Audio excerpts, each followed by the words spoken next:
Today is not like any day I've lived before. And why should it be? This very second, there are roads to be explored that I've never before walked down.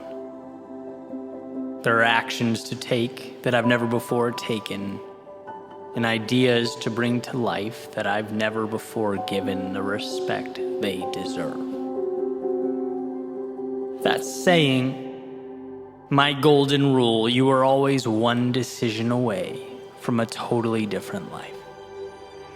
You are always one realization from pulling the lever, opening the door, finding the answer you've been walking by all your life.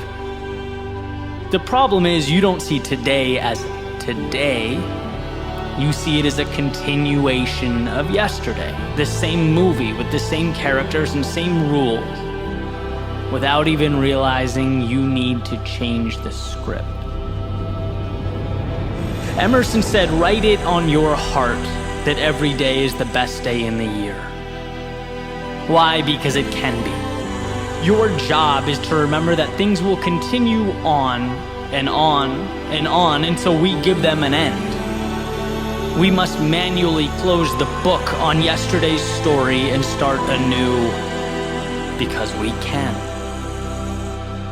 We often don't realize, but we can. And that is why the morning, each new day, is so precious. It's taking the mistakes and sometimes disappointments of yesterday and transforming them into today's lessons and the opportunity to begin again. A new journey seen through a new lens, walked through a new pair of shoes, a new sense of self. So here is your reminder that the words were and are, they're very different. That's why each sunrise transcribes into the sky the hopes and dreams of the you that you've always wanted to be. It's not a crazy formula or some secret code. It's simply untying your boat from the harbor that is yesterday and moving towards tomorrow's horizon.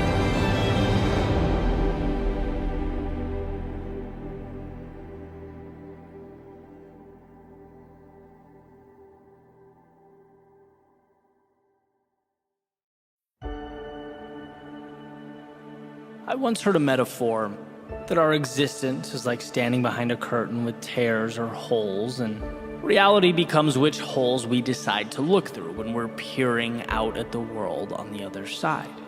What do we want to see? And this message, well, it's for whoever out there feels like giving up or folding their hand. Whoever's been waiting for things to change but only sees the clock moving forward, this is a reminder that the very thing you need is on the other side of that curtain. And you don't need to change who you are. You just need to position yourself to see it. Because it's there and you're ready. When life hurts, we might have every reason to be in pain, to feel lost or confused, but I always find it to be a beautiful reminder that we also have every reason to seek out from that pain something we've never been before. Why is it that our greatest accomplishments come when our backs are to the wall? Our greatest acquisitions after losing something dear to us? Why is it that we find ourselves and our way only after being lost? I've never heard someone say, "Thank God I never changed or left or tried something new." No, it's thank God the adversity forced upon me the courage to evolve into something more. Pain is to our potential what water is to a seed. It's the beginning of everything, unshackling, opening the gate, and making us realize we were sitting on the answers. That adversity doesn't stop you, it makes you stronger. That the down times lift you up. That when you lose yourself, you find a part of you that can now become the bridge to your future.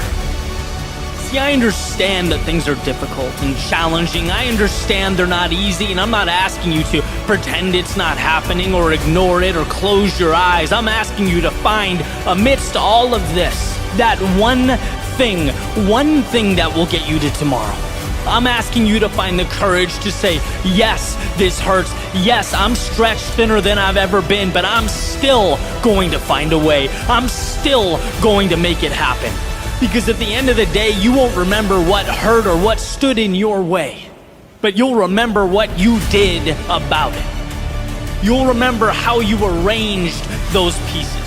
How when your instincts said run, you stopped and built something you'll never forget.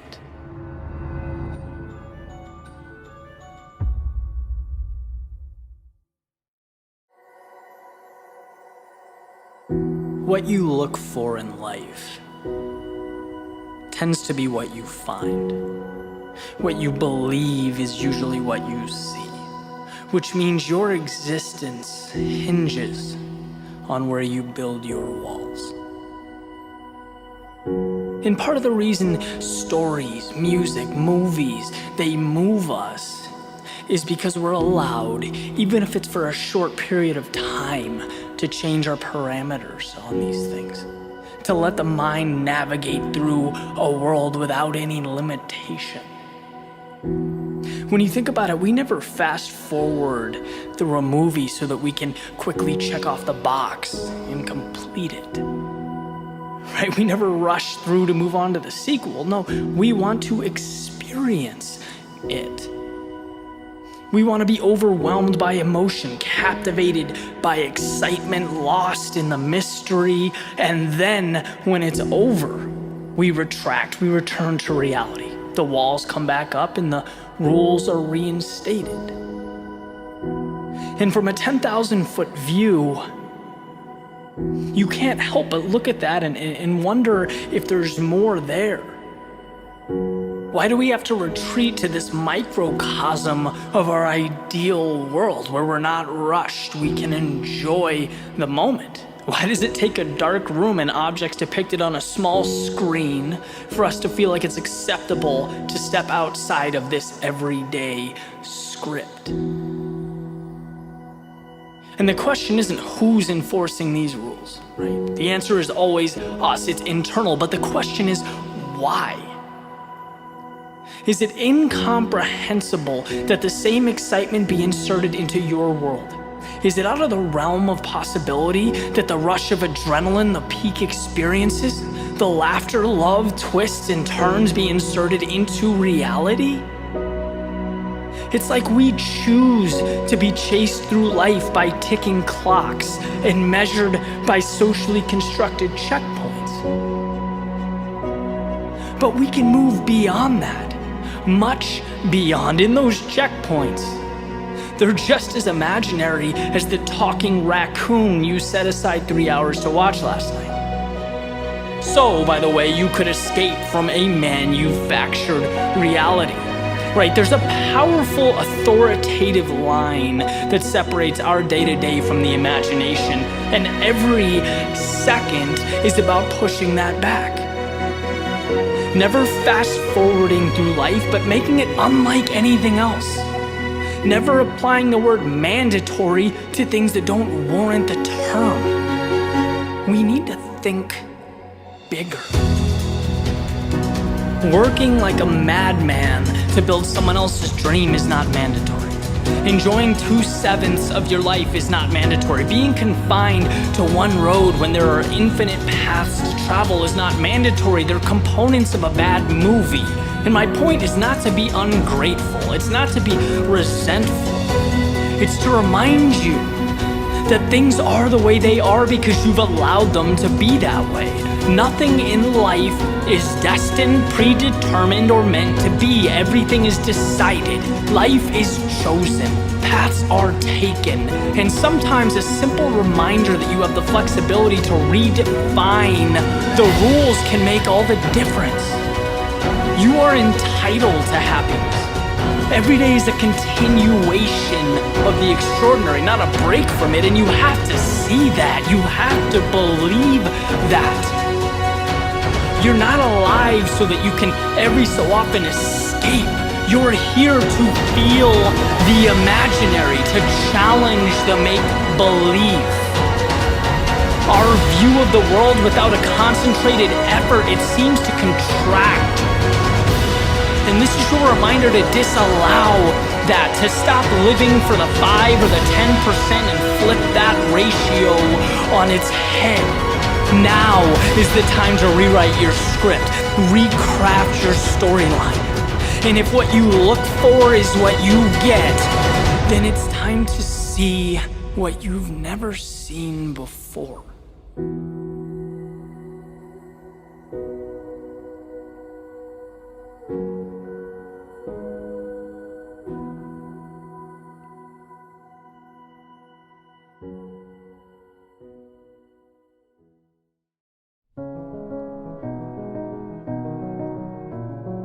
Remove the lifelines. Eliminate plans B, C, and D. Let the curtains close and the lights dim.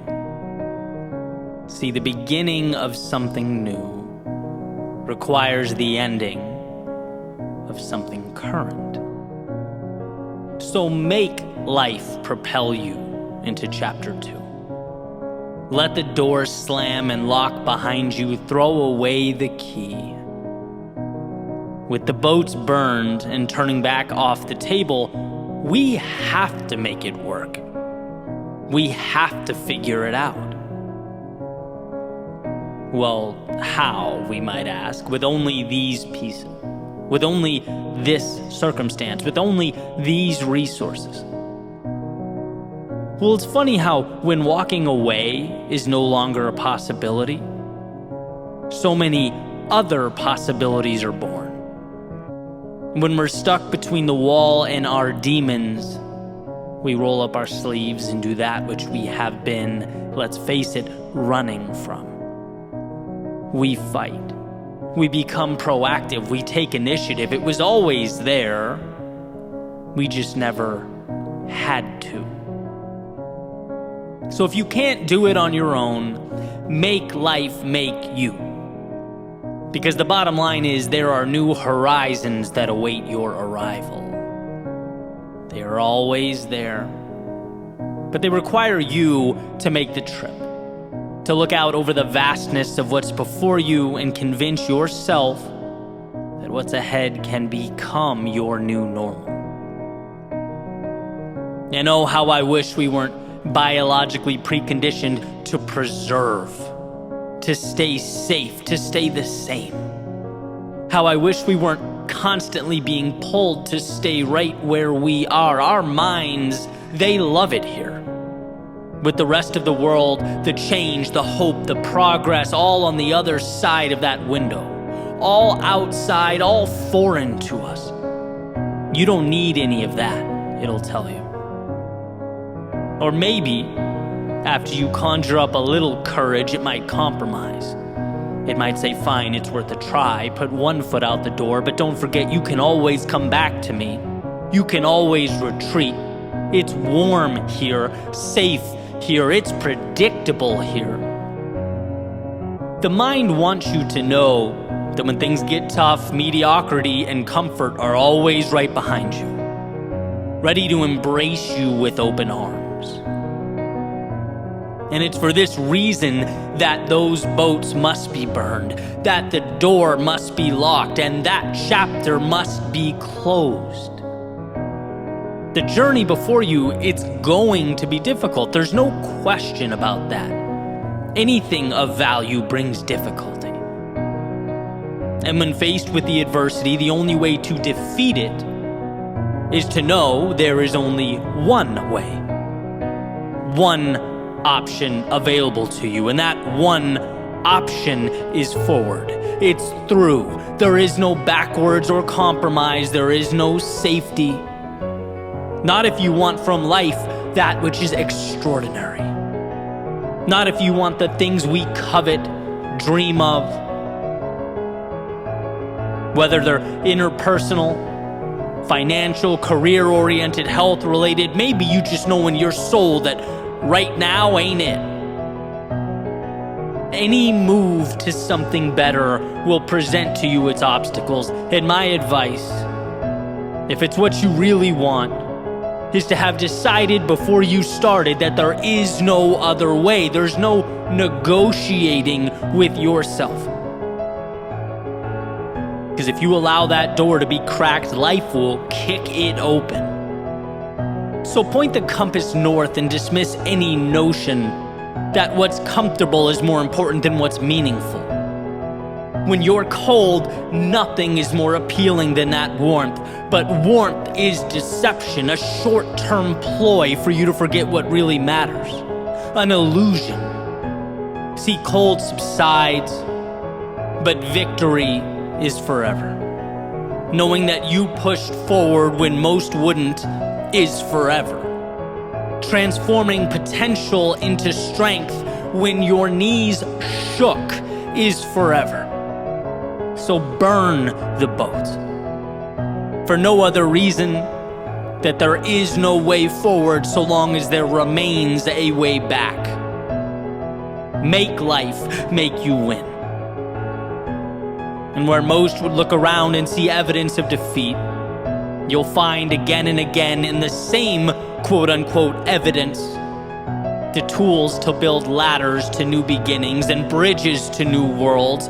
There's a saying that I love, that most of life's successful people were too ignorant of the odds to know their accomplishments were considered at one point impossible. And I love it because it highlights that there was never a fallback option, a concern for the statistics. There was no worry or exhausted energy on what if. Rather, it was constant building and adjusting, finding ways over, through, and around the walls that inevitably stand before us. There was no way home, so they pushed forward into their greatness. And so can you, whatever shape, form, or color greatness looks like in your eyes, whatever mountaintop appeals to you, if you want it, if you're willing to decide before you go that you will one day stand amongst the clouds, peering out at that world you deemed wasn't against you, but for you, anything is possible.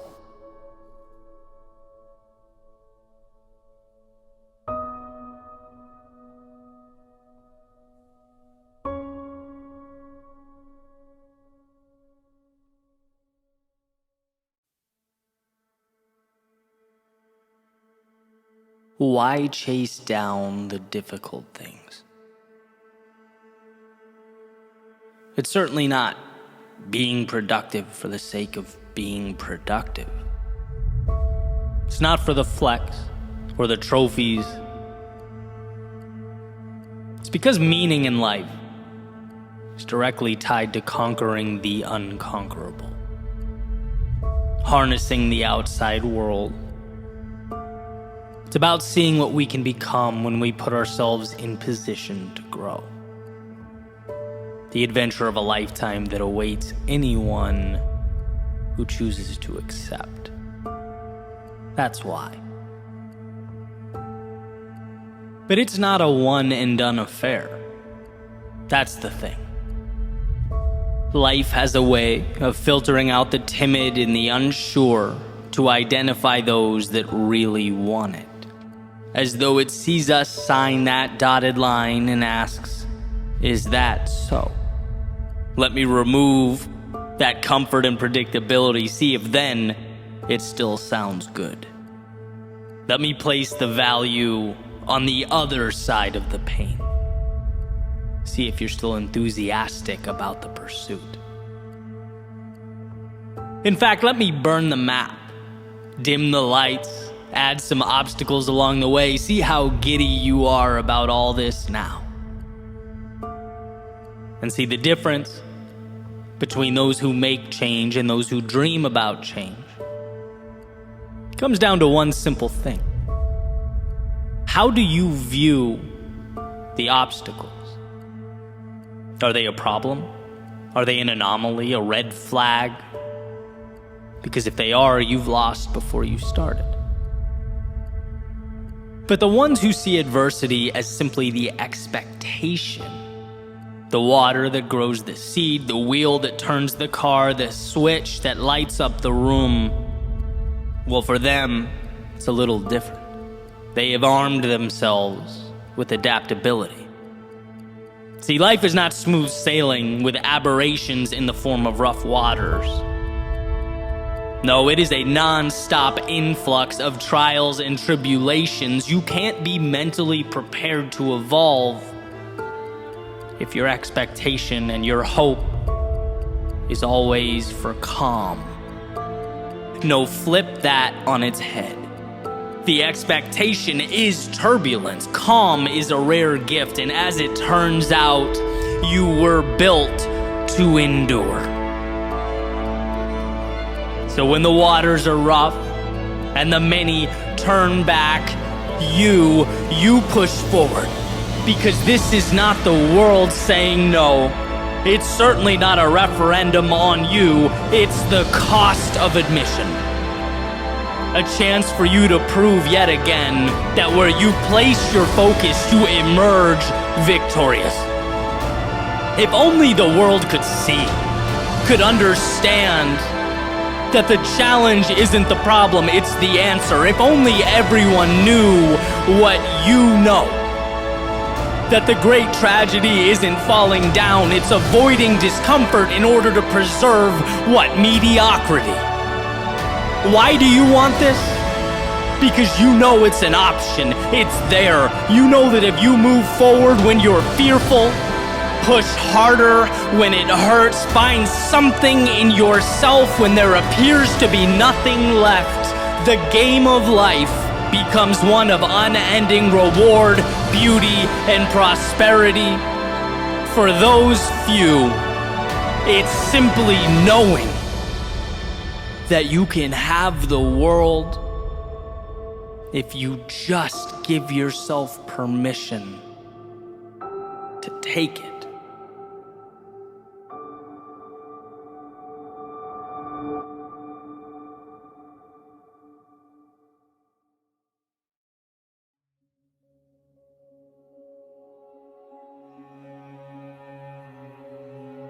Falling through the air, a million thoughts came into my head. Would this be the end of my journey? Was it the wrong decision? Did I not appreciate what I had enough? See, just a moment before, peering down at the ocean below, I could see just how long the fall would be. Watching the waves crash against the rocks, the birds glide through the sky, well, it makes a human feel awfully small. Detached. I couldn't help but think maybe there was something more, that perhaps with all this seeing, this wishing, this wondering, I'd forgotten to feel. I'd become a spectator in my own life, a silent observer. Because years and years had gone by and nothing changed. I'd waited, I'd hoped, I'd believed, but the goal escaped me. And at some point, enough has to be enough. I walked up to the ledge, looked back one last time, held out my arms, and I stepped off. They say that if you wait for the perfect moment, you'll be waiting all your life. And while that was a possibility I couldn't entertain, I was scared, unsure, ill-prepared, but as I forced my eyes open, they were greeted with the promise of a destination unknown, the beginning of something new. For the first time, I didn't hear the wind, I felt it. The adrenaline coursing in my veins took hold of every move. My fear became my wings. My free fall evolved into a calculated flight. I was in control. I'd traded every fear I'd ever had for a freedom I'd never known. This is what it means to live. To learn to fly on the way down. It's never the fall itself, but the idea of it that scares us. The what-ifs that corner us and lobby for our submission. What I've come to realize is that having no wings was simply my excuse. Finding them was my solution.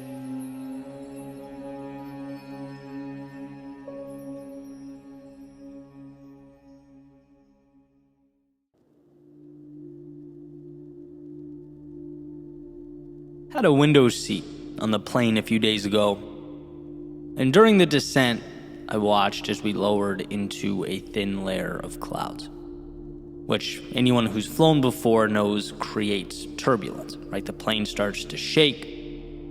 For a brief moment, can't see anything outside the window, only white. And no matter how many times I watched this happen, and at this point, probably in the hundreds, I can't help but feel a little uneasy. Heart rate increases a little bit. It's just an uncomfortable thing. And here's the deal. Not only is a plane going through turbulence safe, a quick Google search will explain to you that no plane was ever brought down by turbulence. They were built specifically for that, to endure it. And I know that, I understand it, I believe it. I guess that, faint nervousness I feel highlights the divide between my mental capacity to understand something and, my physiological reaction to it. It shows, to put it simply, that often what's necessary will be uncomfortable. Right? Will get easier over time, but the point is there's a very real biological resistance associated with doing what's necessary. Even when we know the necessary thing is the right thing. Even when we know we're capable of enduring the journey, right? Just like that plane was built specifically to endure turbulence. Well, in your own world, so were you. And yeah, that world might shake. Yeah, you might look around and see an unknown providing no clarity or visibility, at least in the moment. But that feeling of discomfort should not be interpreted as negative, a sign to stop or turn back, as a signal that the world is too much. No, it's where you close your eyes and remind yourself how much you can handle, despite life trying to make you feel to the contrary. You were built to overcome, made to push into uncharted territory, to take your losses and uncover the hidden away value within them. Sometimes to grow, it's required that we learn not to resist that trembling, but to see it as the courage to say yes, when it would have been infinitely easier to say no. And that's what this is about. Nothing groundbreaking, no secret formulas, just the reminder we often need but don't hear enough.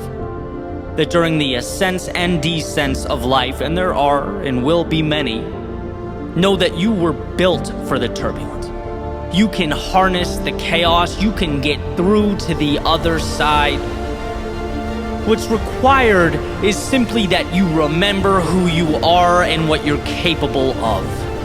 Because again, when visibility is limited and our worlds shake, it's easy to forget. You will not lose because of the challenge. You will win despite it again and again and again. And sure, stepping up to face that adversary, you may never detach from that nervous feeling in your stomach or the shaky hands, but that's okay. That's your indicator that you're alive, that you weren't tricked into submitting to a very beatable opponent, that you didn't turn away from the things that meant the most.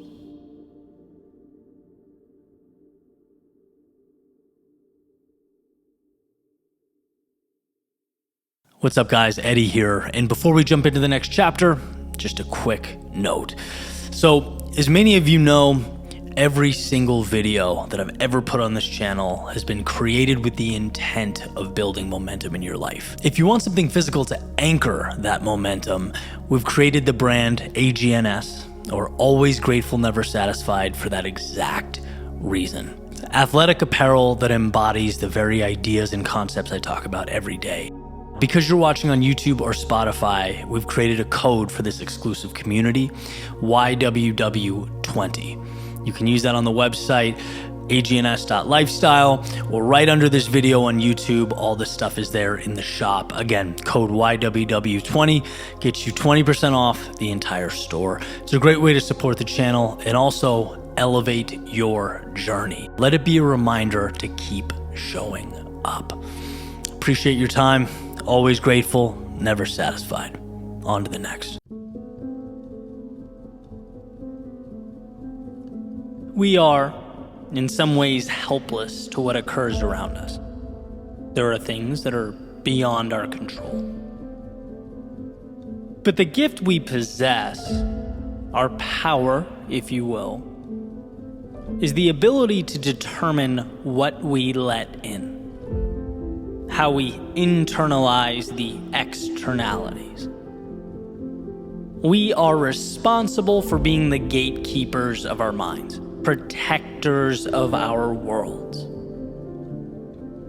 There's a little saying that I aim to live by. It's incredibly simple.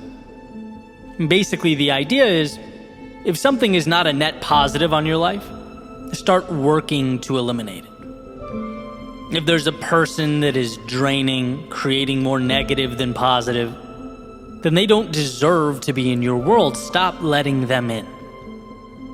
If there's some place you're going that doesn't align with what you value, start working to eliminate that destination from your day to day. Stop letting it in. If you find yourself constantly thinking about worst case scenarios, it's always, well, what if this goes wrong or that goes wrong? If you find yourself missing the opportunity and instead spotlighting the problem, start working to identify and isolate those thoughts so that they can be eliminated. Stop letting that stuff in. The great part about having so much control over our lives and our perspectives is that we get to choose what gets our time and attention. The tough part, though, and it is tough, is that it means we also have to ask ourselves questions that perhaps we don't want to ask. We have to be honest with ourselves, like truly honest. And the reality is sometimes it hurts to do that, to ask, how am I contributing to this pain, this struggle? What am I letting in that needs to be kept outside the gate from now on? And what we often find is that the answers are there. The opportunity is there, sometimes even in plain view. But our attention is often diverted from it and instead allocated to the things that don't even serve us or align with who we are. We've habitualized finding the problems and not the solutions.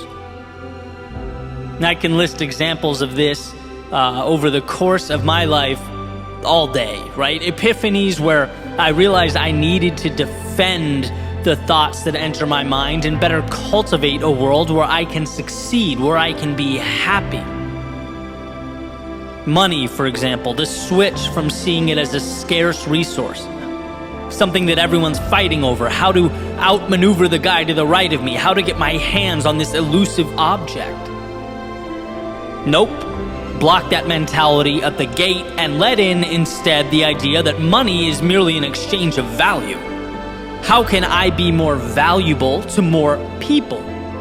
Where value goes, wealth follows. Or as I've talked about before, the injuries I deal with so frequently, right? Keeping the poor me, or I can't deal with this, or whining, I'm willing to put in the work, why won't life let me succeed? Keep all that outside the gate and let in, here is an opportunity to get better in other areas. I can't lift. Maybe I'll take a month or two to crush cardio, to eat better, to build mental acuity. Find a way. Or maybe it's that person who made their way into my life that over time became a net negative. That we've gotten to the point where our coexistence takes away more than it adds. They no longer belong inside the gate, in my world, right? Only let in people who do make your life better. And we have control over all of this. It's about accountability. It's about personally understanding the authority you have over what comes in and what stays out. Very few things in life are just because. Things exist in our day-to-day because we have, somewhere along the line, allowed them to be there. So take some time to see yourself as the gatekeeper of your world. Audit what you're letting in and what you're keeping out. To do so will set you up for a life on your terms. A life that's not wasted, or even merely endured, but one that's lived to the fullest.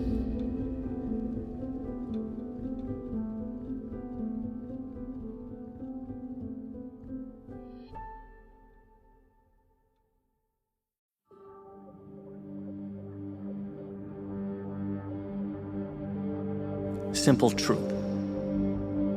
Just because you don't see a solution doesn't mean one isn't sitting right next to you. See, we misinterpret life when the lights are off and the path is unclear. What do I mean by this? Well, imagine being in a dark room, right? Sitting by yourself in pitch black, having no idea what's around you. Every direction is uncertain. Certainly be a troubling feeling, fear-inducing. But what it doesn't mean is the content within the room is insufficient for what you need. It doesn't mean that you need to go somewhere else to find your answers or that you failed. It means that you simply have to turn on the light. What you need is right next to you, you just are not seeing it. And that is the point. We've all been in that metaphorical darkness. When we equate that with failure or loss, feeling like we're not quite enough. It's why we get discouraged. It's when we write narratives based on our supposed inadequacy. Oh, I'd be enough if only I had this one thing, if only the situation were slightly different. When the time is right, the weather's good, the door is open, then I'll be what I need to be, where I want to be. But in reality, you're not lost. You're not substantially off track. You just can't see the solution you're sitting on, and in your mind, because you can't see it, it's not there. But repeatedly, life shows us that when you assume the pieces you need are accessible, you find a way. When you know somewhere in the cloud of uncertainty you're sitting in that there's an answer, you find it. All that's required is a momentary flicker of light. That sudden realization, and things change. Look at these two questions. The first one asks, can I find a solution? And the second one asks, how will I find a solution? Two very different questions. Not a lot separates them on the surface, but there's enough discrepancy between the two to change the trajectory of your life. One says, I can't see the solution, so there must not be a solution. The other says, I can't see the solution, so I need to make adjustments until I can see it. And that's all success is. That simple question. I'm not where I want to be now, so how can I illuminate the trail? It's amazing how the step we need to take, the one that will create the momentum we need, it always exists. And life reinforces this over and over again. The moment you understand, you free yourself from yourself. And I can speak from experience. I didn't just one day appear at this realization. Right? When I get this camera, the YouTube channel begins. When my audience reaches this number, I'm going to be braver, more creative with my approach. If I had this equipment, I'd be a faster runner. That's wrong. All of that fails to take into account the answers that are in the palm of my hand. Right? It's not about the 4K camera, it's about the story. Use what you have. It's not about the size of your audience, it's the value you provide them. So pour your heart out. It's not about the equipment, it's the mindset. So stop wasting time and hit the pavement. And this rationalization is not rare, it's everywhere. I've heard it, you've heard it. Someday I'll start a business, I just need that degree, an MBA, 5 years of experience, capital. No, you need an idea in the internet. It's never been easier in the history of the world to share ideas and make things happen.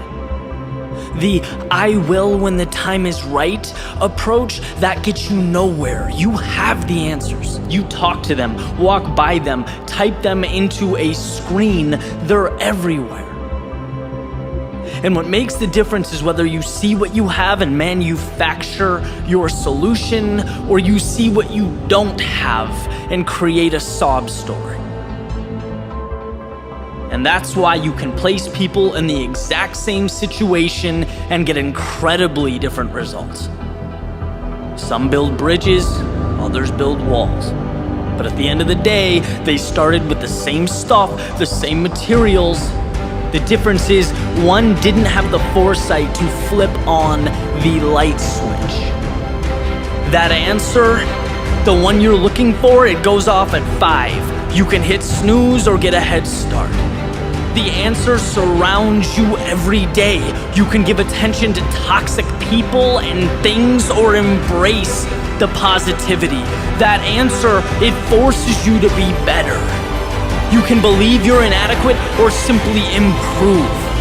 Because when you find yourself in even the darkest of places, you are not confined to that reality. You are tasked with changing it. When you're not getting the result you want, take a step back and re-examine how you're looking for your answers. Because with persistence and a single flicker of light, you can reconstruct the world around you.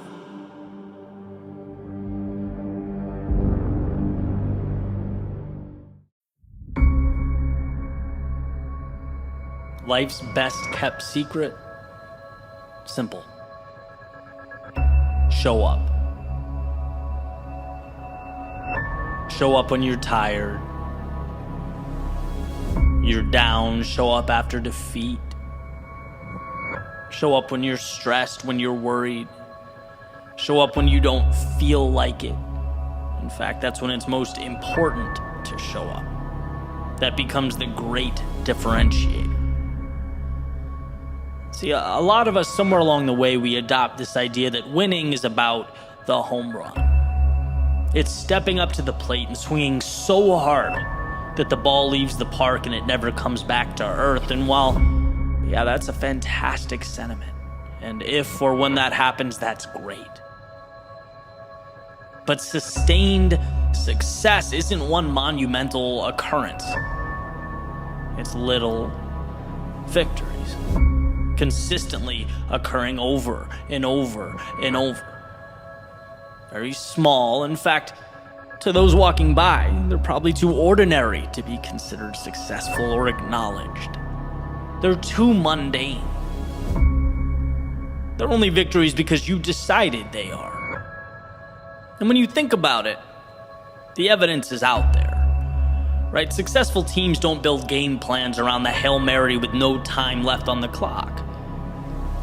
No, they show up every day and master the task in front of them. They compound the opportunity available on a daily basis because it's there, and that puts them in a position to execute. However the situation unfolds.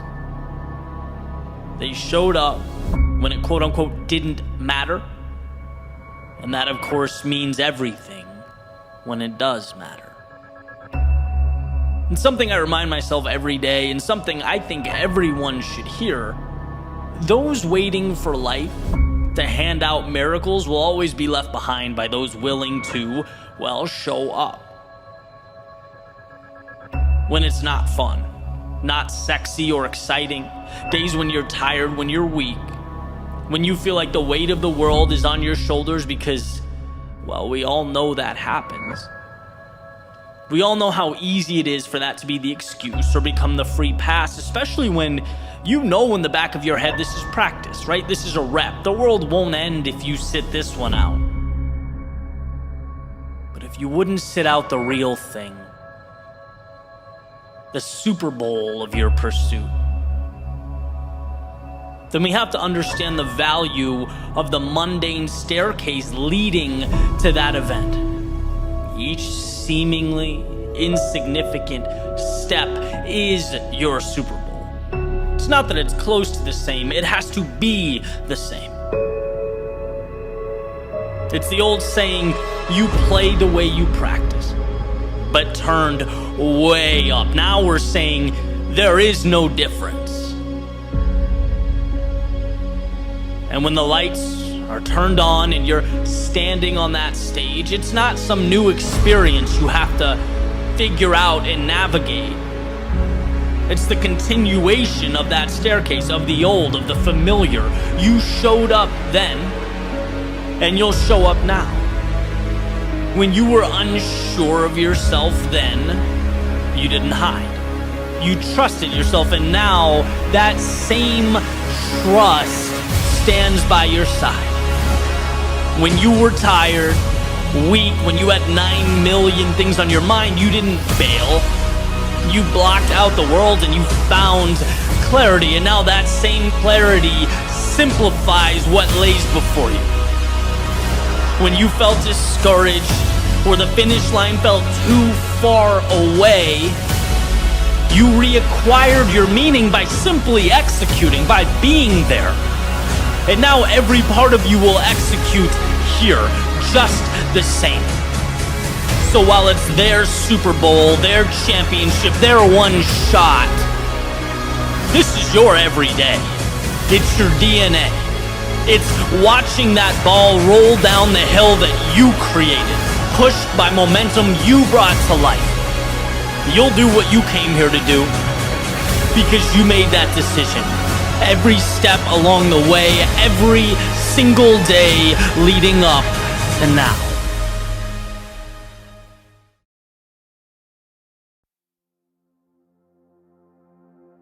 I was recently in Dallas visiting some old friends, and was chatting with someone that I've been friends with for a long time, and he was mentioning that he'd gone through some pretty big life changes over the past few years, and was excited about the fact that after a pretty rough stretch, he had recovered or found his workout routine again, sort of a revival in his old identity.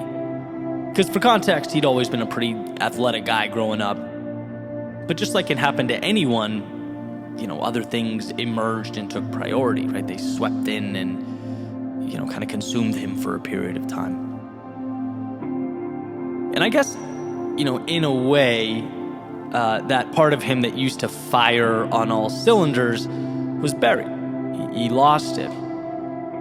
And so anyway, we're talking, and he's saying that he had been a little down, put on a little weight.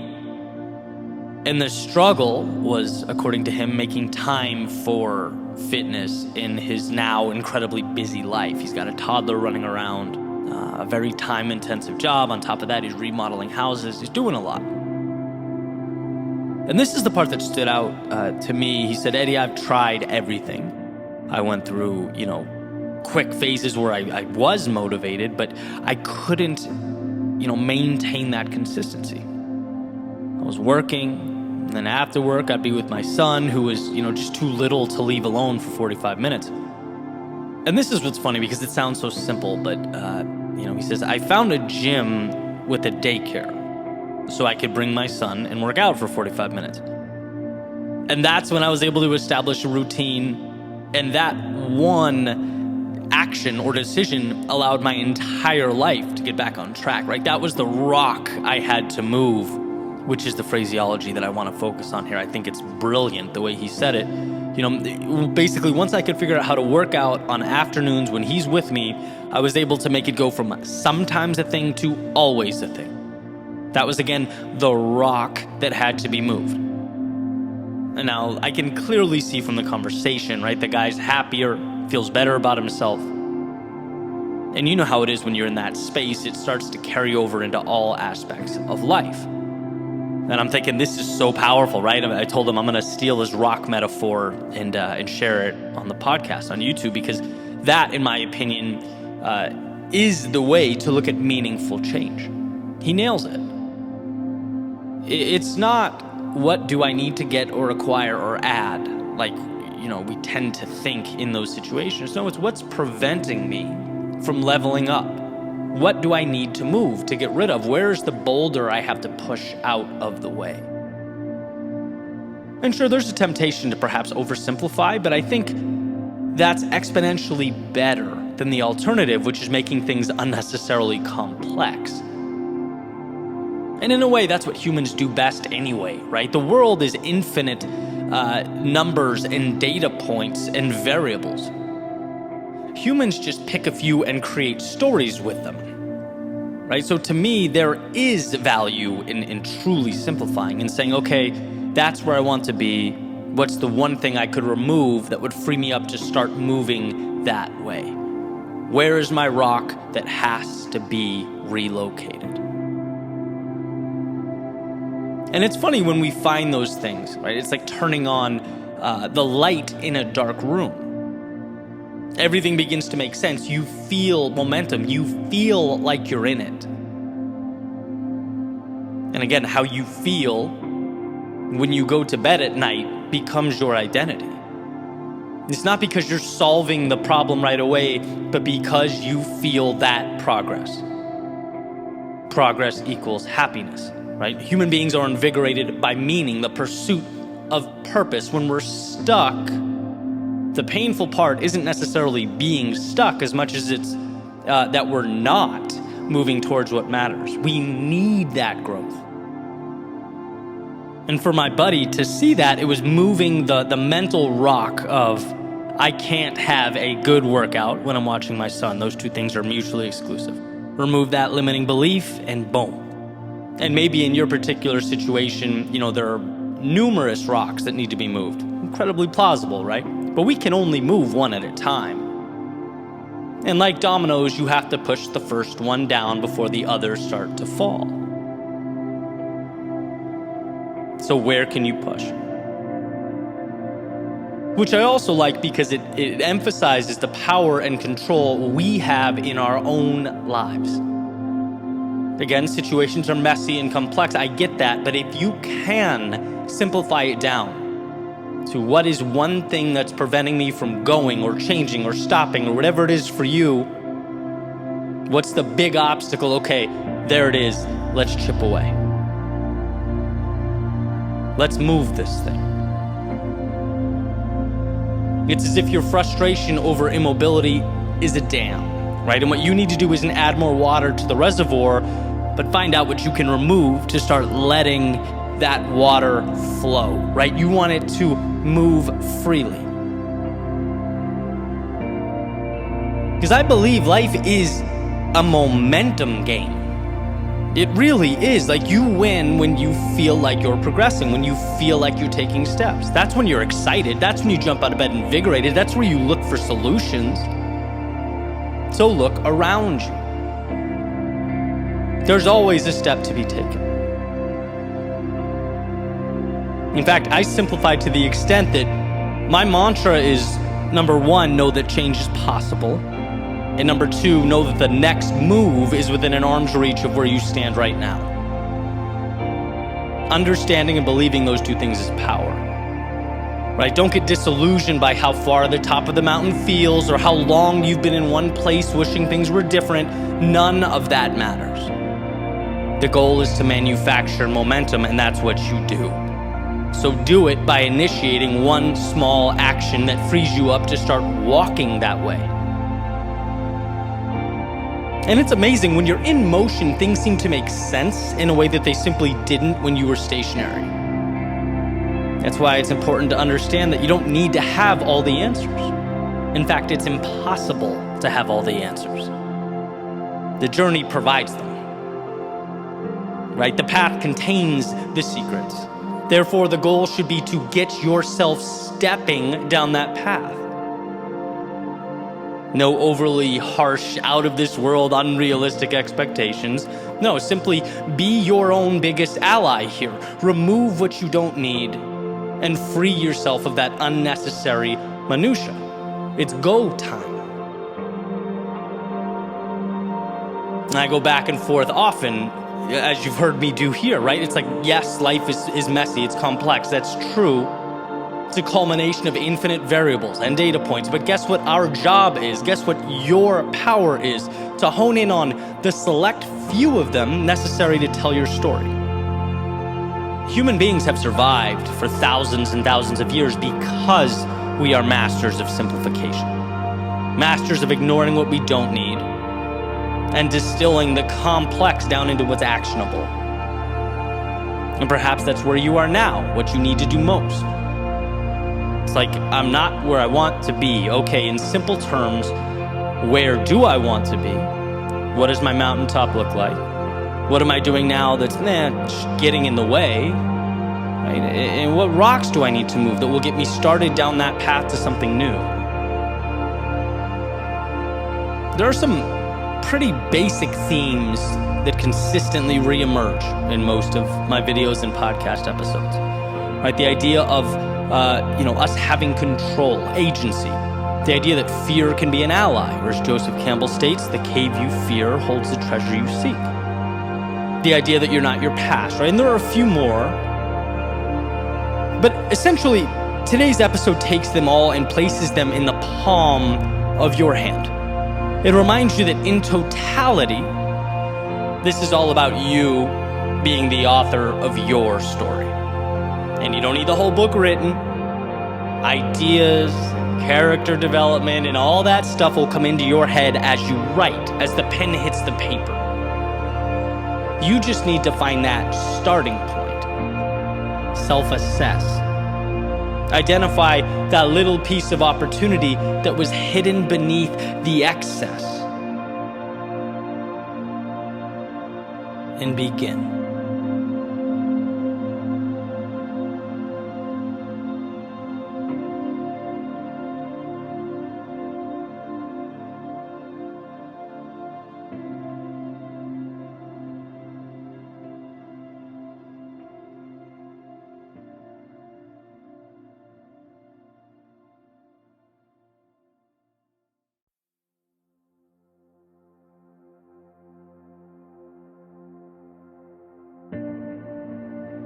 Someday, the things that you currently don't understand will make sense. Someday, the big things you're dealing with won't seem so big anymore. Someday, the doubts you have about yourself will be revealed as false. Someday, you'll see that the things you worry about didn't matter at all. Someday you'll see that the road before you wasn't something you had to walk flawlessly, but rather something you had to trust and believe in. Someday you'll look in the mirror and see that you had it in you the entire time, that there was nothing you needed or should have been hoping for. Yeah, someday. Someday that will all be true. But what about some days from the past? I remember years ago thinking someday I would venture out into the world. Someday I'd speak my mind. Someday I would start my own business. I would surround myself with people who believed in what I believe. Someday I'd make a little more money, have a little more time to do what I love. Someday I'd have all that. And as I look around, I realize it looks a lot like someday. But guess what? As we grow, so do our some days. It's a chase that never ends. There's always something more.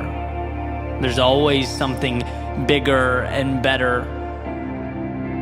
And the problem is not the ambition. The problem is forgetting that in so many ways, you've dreamt of being where you stand right now. You have arrived. You're not the same person that 10 years ago was throwing some days out into the universe. No, you have grown.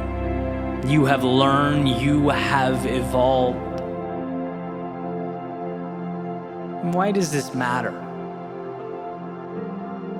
It matters because without acknowledging how far you've come, you cannot acquire the strength needed to go where you must go. When you don't feel good enough, it's often because you haven't looked over your shoulder and opened your eyes. The evidence is right there. It's hiding in plain sight. There's proof that you've been there, that you've faced demons and conquered them, endured your battles and overcame. You did that. And at one point not that long ago, you couldn't say that you had. You weren't yet that person, but things are different now. What you have today was once only that hopeful someday. It was a fleeting thought. It had no merit and no value, yet you brought it to life. Look what you've done. Understand how far you've come, how you ran when you could, you walked when it was possible, you crawled when you had to, and continued on to arrive at a someday that is right now. You, my friend, are a maker of things unseen, an architect of tomorrows and some days. So don't you dare, don't you ever entertain the delusion that this gift suddenly stops now. Suddenly the burden is too much. The mountain is too tall. No, what you do is overcome. That is who you are. You've done it for you. You've done it for the ones you love, and in some cases, the ones who didn't even understand, but you kept going. Marching through the fires of hell to turn some days into right nows. And I get that the road before you is uncertain. There's no way to know exactly how life will unfold. But that's besides the point. A bird can't predict every gust of wind it's going to encounter. It spreads its wings, takes off, and adapts because it can, because it always has, because that's what it does. I'm not advocating that you should have all the answers. No, I'm suggesting that you trust yourself to find them. To move forward into the haze that surrounds you, to make sense of the seemingly illogical, bring about reality from the make-believe. Someday, you will have what you're aiming for. But here's to never letting a today go by without realizing that you are always living out a someday from your past. You are always arriving and leaving simultaneously. The accomplished and the student, crossing a finish line and on the starting block with another race around the corner, another chance to stretch your legs and reach for the heavens. If you ever forget that, I ask that you find it within yourself to look over your shoulder, to remember what you once asked for, and to appreciate the journey that you have undertaken. You did that. Now onward you go. You have more some days to bring to life.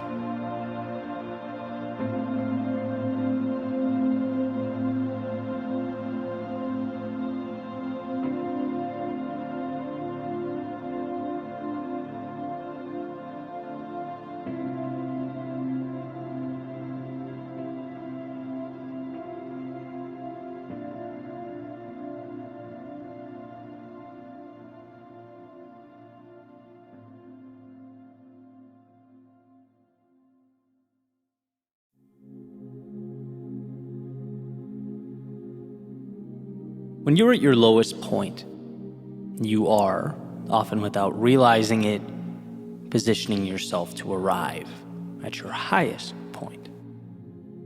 Potential energy accumulating to propel you through an atmosphere of new beginnings. See, I believe our adversity is life asking that we submerge and dive deep. Sometimes very deep, just to remember how badly we need that oxygen above. So that when we again come up for air, and we will, we notice the warmth of the sun on our face and the calming sound of the waves crashing on the beach. You don't make the most of what's around you until you recognize that what's around you is the opportunity. And so life reminds us. A taxing reminder, right? It rarely gives without first taking away. It rarely opens new doors without closing old ones. And that, to put it simply, can hurt. They don't teach you in school that growth is painful. But as it turns out, a life without growth isn't much of a life at all. And so we must dive deep. We're given no other choice. Without night, there is no day. Without suffering, there is no beauty. Without those depths below, there is no surface above. Our submergence is our transformation. The cocoon that separates who we were from who we will be. But unlike the butterfly, it doesn't just evolve once. Our journey requires that we are continuously growing a new pair of wings. Life is chaos. Life is unpredictable. Life is hard, but you were built to not only endure in its arena, you were put here to excel. To learn the rules and then expand upon the rules. Sometimes break the rules. You were put here to take the difficulty and provide meaning to it. Piece by piece, as if it were the construction of a rocket to the moon. Little pieces of, at one point, frustration and confusion and chaos combined, reused, and transformed into exactly what you need them to be. Emergent properties. You just have to be willing to see beyond the now and assemble.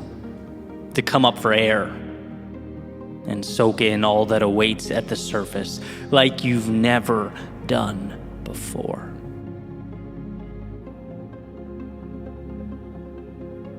The other day, I was texting with a friend of mine. Out of nowhere, she goes, "What's wrong?" And I'm thinking, nothing, right? I haven't said anything. What do you mean? She's adamant, right? She goes, "Something feels off." I thought about it and realized, yeah, she's pointing out something I've known for a little bit here. Something is off. I'm hiding from myself. I feel a little burnt out, a little tired. Certain areas of my life have become unevenly distributed. In fact, I was flirting with that thing I've always feared doing most. Simply going through the motions. That scared me. I don't want this. Right? I've come too far to feel like this. I'm better than this. How do I fix it? How do I solve it now? Figure it out now. But eventually came to realize the now part just might be the whole problem. Fix the now, like it's a headache and me shaking my fist at the sky will be ibuprofen. No, battling imperfection is a fool's errand.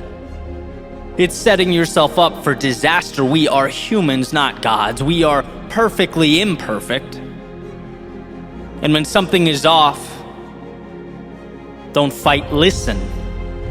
Don't retract, expand. Here is the opportunity. I'm under the surface, diving down into the depths of my own soul. Hear what it has to say, so that when I come up for air, and I will, the sun will warm my face like it never has. The crashing waves will offer a symphony to my ears that I've never heard. And I'll see that the world I'm taking in is more a reflection of me than of it. As that saying goes, you don't see the world as it is. You see the world as you are.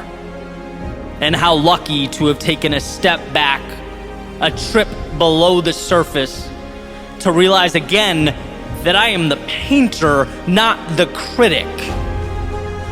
My world had become black and white, not because we live in a black and white world, but because sometimes we forget to put the color in. Sometimes we don't give ourselves permission to expand beyond the parameters we've created for ourselves. So with the breath and the oxygen will come a new appreciation, a liberating gratitude. There's nothing so sweet as remembering that both the castles in the air and the chains at our feet are imaginary. And hey, you get to choose which one to believe in. See, what time has taught me is that there is strength in our vulnerability. In the times we fall or lose ourselves. And I know the inclination is to panic, perhaps assess too quickly, to not hear but talk, to not listen but attempt to solve, which leads to the application of band-aids on bullet wounds. When we are low, when we are lost, it's our chance to better understand ourselves. It's the metaphorical equipment room where we stock up prior to our next ascent.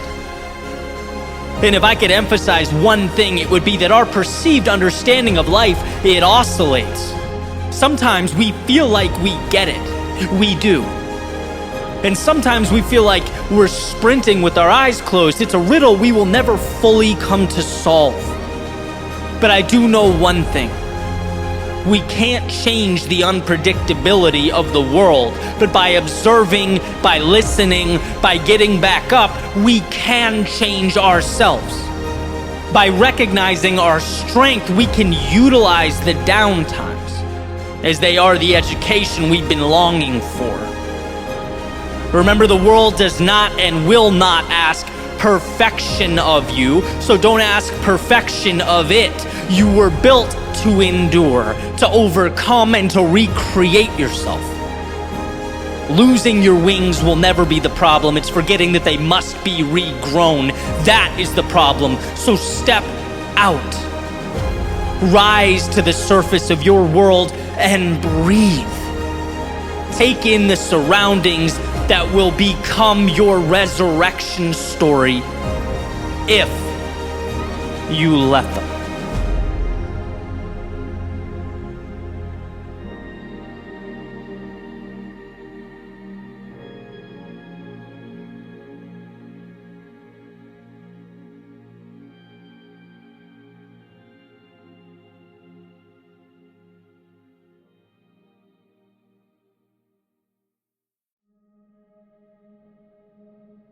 We sat around in a circle on a beautiful fall morning to build dream catchers. Something, to be honest, I never saw myself doing in a million lifetimes. The feathers and strings and beads and glue stretched out on a blanket in the middle of the circle. As we built, we took what we needed piece by piece. And it's safe to say, mine was far and away the least, let's say, aesthetically pleasing of the group. Black and bright yellow string wrapped around the top, above which an assortment of random beads sort of dangled carelessly below. It wasn't the most beautiful dream catcher ever made, but it was mine. After a quick Google search, I learned that some Native Americans believe that the air at night is filled with dreams, both good and bad, and that the purpose of the dream catcher is to protect from the bad ones, the nightmares and the evil spirits. Interesting, I thought, putting it away, expecting that to be that and life to move on. But a few days later on the flight home, I got up mid-flight to grab a charger out of my carry-on overhead. And in the same side pouch was, you guessed it, that little black and yellow dream catcher. One of the dangled strings had snapped. My sloppy craftsmanship already was causing the top to loosen up. But something compelled me to grab it, along with my charger, and I sat back down. I had 8.5 hours to kill, put my chair back, and closed my eyes. The previous week had been an important one. A complete break from, my typical day-to-day routine. And probably more important, some forced introspection. I like to think of the trip as briefly leaving the heart of a city. Which, when you're in a city, you obviously know you're there, but you can't really grasp the magnitude and scope of the place. Not until you leave it and see it from the outside. The gorgeous skyline with the lights and buildings that extend into the clouds. A picture you only get from a distance. That skyline from 5 miles away just doesn't feel like it could be the same place you live in. You navigate every day street by street with car horns and cafes and people talking, coming and going. It just kind of flips life upside down for you. Presents new perspectives and questions, and I felt like that's what I'd done. Stepped outside that metaphorical city. And I'd picked up a solid handful of new questions. There were plenty of firsts for me. Met some incredible people, tried new things, went new places, explored new foods. All made me realize that, my worldview had slowly over time, as tends to happen when unchecked, collapsed in on itself. That there was so much more, so much hope and opportunity, so much left. To the extent that the flight back didn't feel like the end of a trip. It felt like the beginning of something new. Like I wasn't leaving these things. I was taking them with me. But here's the deal. Beginnings only matter if you make them matter. Things only change when you make them change. When I was in junior high, one of my teachers would sometimes joke that the road to hell is paved with good intentions. Half serious, but the point is important. It's not what we intend to do. It's what we breathe life into. It's what we allow to take shape. Let's say that little dream catcher in my hand was a magical entity that sucked out of the sky all the bad dreams and nightmares and left me with only the good stuff. Let's say it was the gateway to all that was powerful, meaningful, and important. Because removing what I don't want is critical.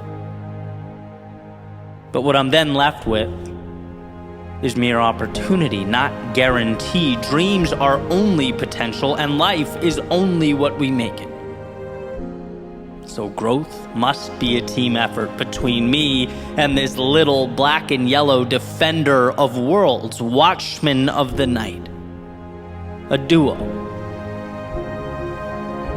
And we agreed. It reminds me of what truly matters, and I show it that I'm not afraid to make something of what remains. Of those ideals granted passage to the space behind my eyes. I have to live up to my end of the bargain. And sure, it will be messy at times, shaky, sloppy, ungraceful. But that isn't a problem. It's par for the course. Plus, my lack of elegance will get no sympathy from my unraveling black and yellow ball of string and disordered beads. Right? The goal is not perfection. It's organized chaos. It's a commitment to the unknown, to taking the pieces and building something with them, even when we don't understand what it will become. And as the pilot's voice interrupted my sleep through the intercom, letting us know to prepare for landing, I realized the magic of where I'd just been and how it would evolve into the road ahead. That when we know in our hearts life is pointing us a certain direction, when we've separated the good dreams from the bad, we are halfway there. Now we must have the courage to realize what's possible. To be strong enough to stand up when we have something to say. To embrace what calls to us, to explore where our paths may lead.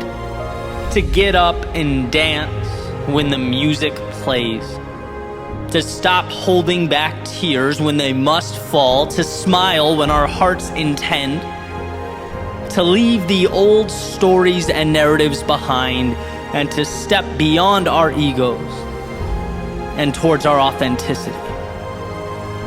This is how we make sure that the dream catcher's work is not in vain. It's how we make the most of this gift we've been provided.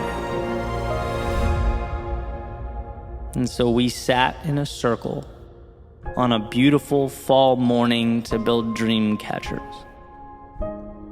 Maybe not to collect the bad dreams, but to remind ourselves that it was okay, no, necessary, no, everything,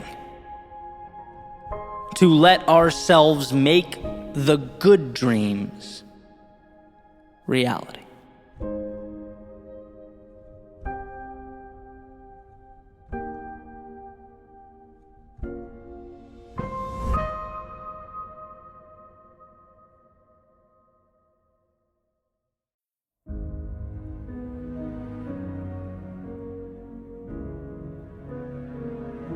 In his play Measure for Measure, Shakespeare wrote in 1603 a line that I think adequately sums up the reason so many of us fall short of what we are capable of becoming. He wrote, "Our doubts are traitors, and make us lose the good we oft might win by fearing to attempt."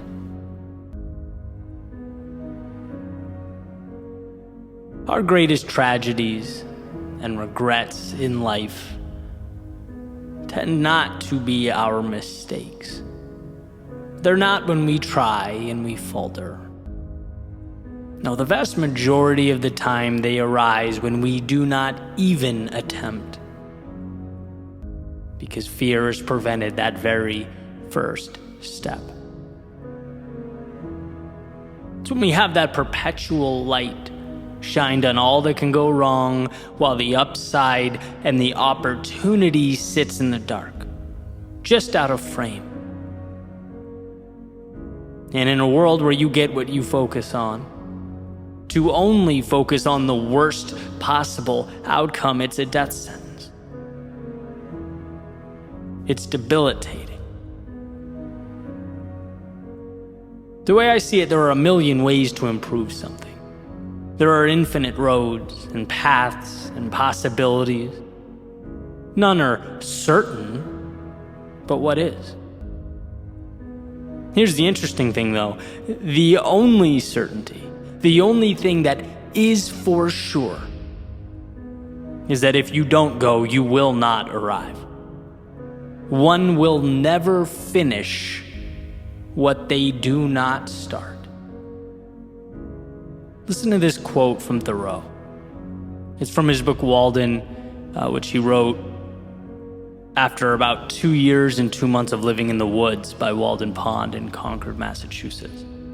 He wrote, "I learned this, at least, by my experiment, that if one advances confidently in the direction of his dreams and endeavors to live the life which he has imagined, he will meet with a success unexpected in common hours. He will put some things behind, will pass an invisible boundary. New, universal, and more liberal laws will begin to establish themselves around and within him. Or the old laws be expanded and interpreted in his favor in a more liberal sense." In other words, the world does not dictate, it reacts. It becomes what we decide it will be. And I was thinking about this recently. Have you ever thought about the utility of water? Just water. And how it is obviously essential for life. Specifically, humans can't live longer than about 3 days without it.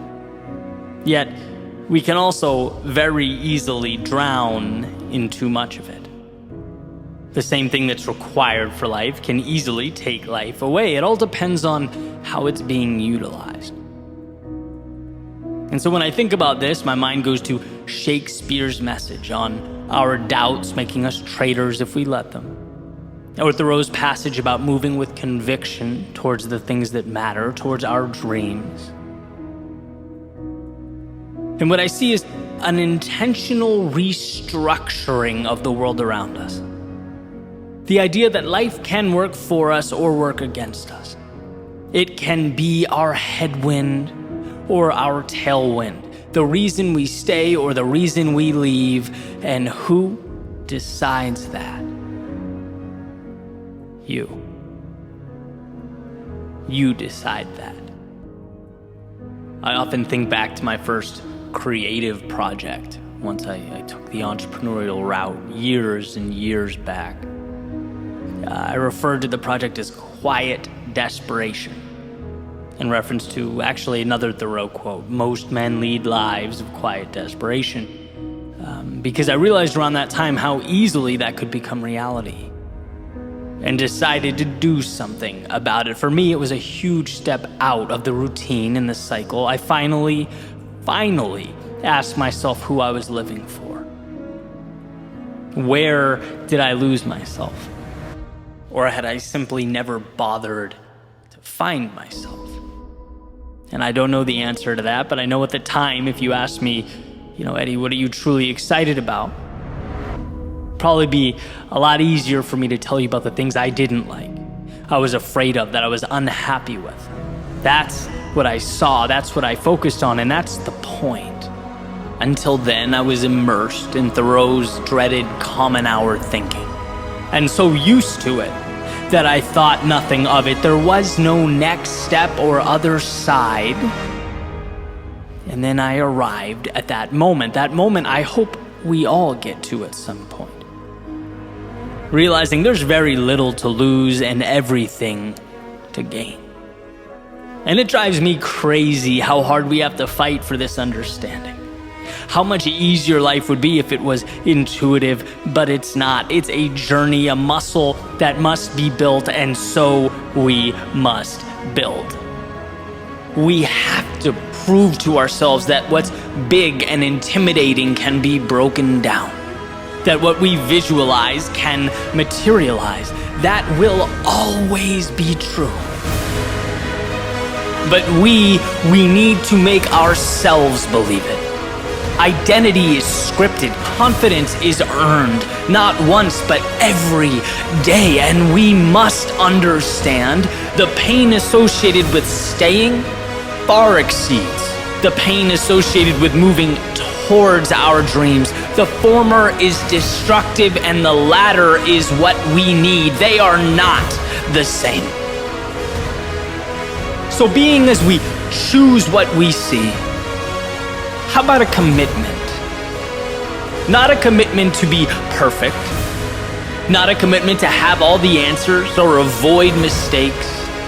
No, how about a commitment to allow ourselves the courage to be imperfect? A commitment to go when we don't have the answers. A commitment to see mistakes as a necessity instead of a catastrophe. In this world of subjectivity, make sure that movie playing in your head illuminates the opportunity, not the loss. So that when you fall, the inclination isn't to run from the bad, but to look for the good. Because I promise you, you will get what you look for. That perspective will alter your actions, which will alter how you see yourself, which will alter the trajectory of your life. Let's leave that mediocrity, that common hour thinking behind as we head for higher ground. Commonality, being average, it's a wolf in sheep's clothing. It seems simpler. Sure, it seems easier. But the ones immersed in that world, they're depriving themselves of the answers they desperately need. They're refusing the hand that is perpetually reaching out. When we turn our backs on the extraordinary, it is because fear has gripped the wheel and we are now passengers along for the ride. But you have the ability to be more. You have the ability to move towards what matters to you. To take the steps one at a time, bear the discomfort 1 second at a time, acclimate 1 day at a time. This is a journey dependent entirely on you and your willingness to step out the front door. To finally see the things you previously disregarded. And when your eyes open, you'll see that you can be your ally or your enemy. This can be the beginning of a new chapter or the continuation of a current one. This is your story. And by the way, that doesn't mean others wouldn't love to make it theirs, wouldn't love to tell you that life is beyond your control, wouldn't love for you to think that you are dependent on the outside world, that you need them and what they are willing to provide for you. But no, this is about you. Understanding that the first step starts with you, your decision, that your autonomy is a strength and a chance to begin again. Change the way you think, and what you get changes. It's not magic, but practical evolution. When we force ourselves to see the positive, when we look for a way, we find it.